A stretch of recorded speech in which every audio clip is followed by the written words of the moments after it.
Something. I'm interested in the first sentence that you said. It's proteins that folded. Or whatever. Yeah. Could you just, at that moment, what happened there? Is it like typical Big Bang theory? Okay, the origins of protein folding is just basically enzymes that formed in the primordial ooze that was the planet, probably through electrical discharge. We weren't there, so we can't say for a fact, and we can't.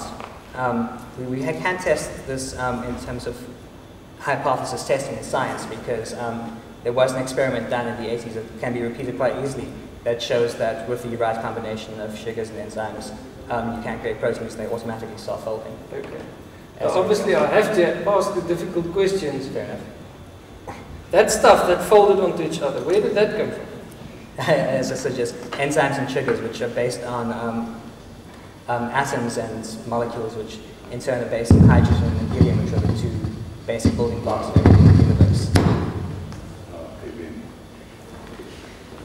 Okay, so you don't have that stuff was there. Okay. Okay, we go back to the beginning of the universe to sort of explain this, but the two elements in abundance at the beginning of the universe was hydrogen and helium.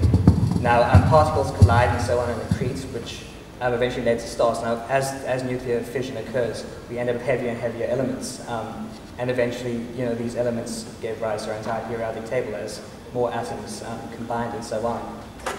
And more reactions took place and more accretion took place.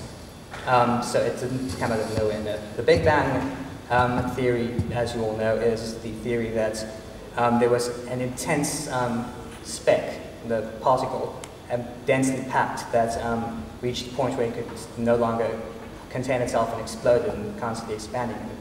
It's expanding and giving us the constantly expanding universe.